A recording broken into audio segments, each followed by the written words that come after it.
आज की तत्काल सभा का तात्पर्य यह है कि मैं कौशल राज और मगध पर आक्रमण करना चाहता हूं। क्या हमने कुछ असत्य कहा? क्या मैं हर एक शाक्य ये नहीं चाहता कि कपिल वस्तु का विस्तार हो? किंतु उन दोनों से युद्ध का विचार तो आत्मघाती है महाराज शुद्धोधन। कीचक जी, मैं 20 वर्ष पश्चात की बात कर रहा हूं। यदि कल फल खाना हो तो उसका बीज हमें आज ही बोना होगा।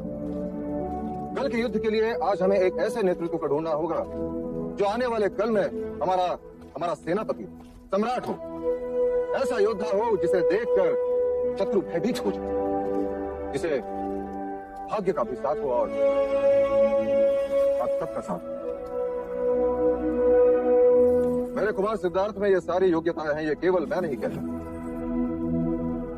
शाक्य कुलगुरु वाचस्पति का भी यही कहना है।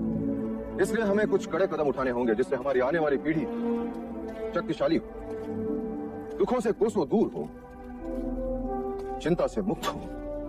इसलिए मेरा यह सुझाव है कि हम एक नई नगरी का निर्माण करें जहां कपिल वस्तु के रोगी, वृद्ध और आर्थिक रूप से पीड़ित लोगों को रखा जाएगा, जिससे हमारे युवकों को अपने कर्तव्य से मुक्ति मिले, ताकि वो युद्ध कला और राज्य की प्रगति की ओर अपना लक्ष्य केंद्रित कर सके।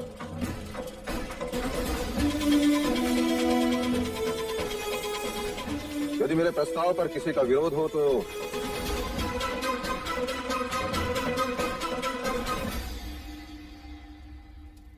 क्या शाक्य कुल के सभी प्रतिनिधियों को इस प्रस्ताव पर सहमति है?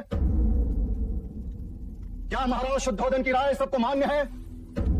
तो क्या हम ये समझ लें शाक्य सभा में यह प्रस्ताव सर्वसम्मति से पारित होता है?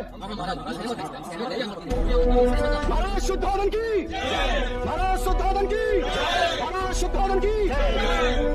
नई नगरी का लाभ लेने के लिए सभी गरीब, वृद्ध और रोगियों को 2 दिन में कपिल वस्तु छोड़कर वहां जाना होगा।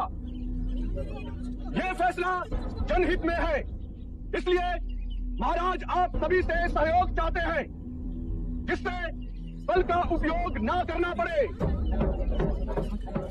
ऐसे कैसे बोल रहे हैं ये लोग? हाँ, ऐसे कैसे कर सकते हैं राजा, बताओ तो। इस भलाई के पीछे कितना स्वार्थ छिपा है, ये तो अंदर की बात है। एक बार यहाँ से निकले ना तो मानो पहुँच गए शमशान घाट। अरे उसके बाद तो वापस आने का नाम भी नहीं ले पाओगे तुम लोग। ये सब किसके कारण? कुमार सिद्धार्थ के कारण। कहते हैं उन्हें दुख नहीं दिखना चाहिए वरना कुमार सन्यासी हो जाएंगे।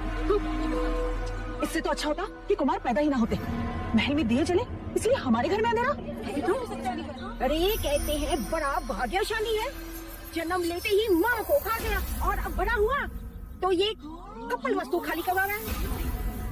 ये कैसा भाग्यशाली है? हाँ, ये कैसा न्याय है देव कि मुनिवर असत ने भविष्यवाणी की और आपने पूरे कपिल वस्तु को बेघर कर दिया। अच्छे भविष्य के लिए वर्तमान को दंड भुगतना ही पड़ता है देवी। किसका भविष्य?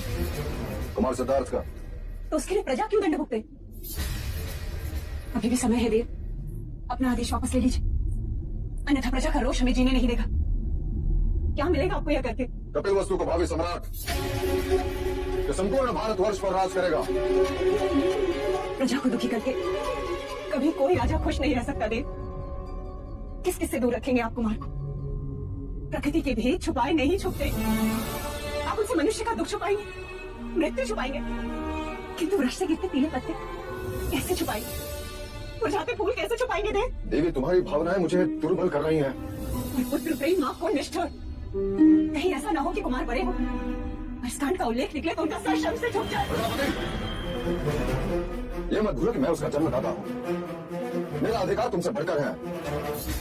मैं उसके लिए जो कुछ भी करा उसके हित में करा। ना वो दुख देखेगा ना मृत्यु जिससे वैराग्य उत्पन्न होता है।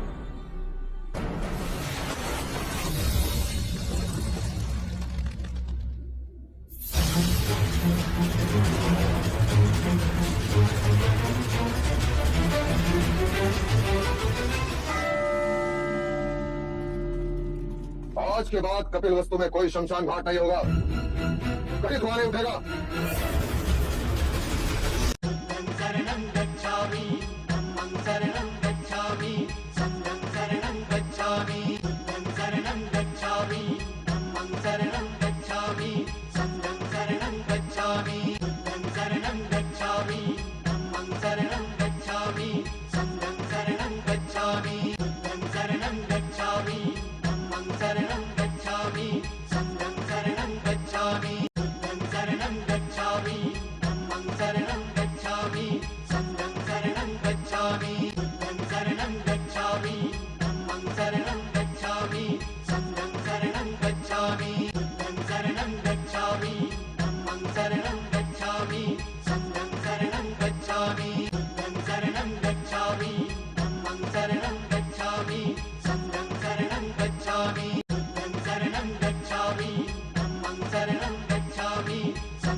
शरणं गच्छामि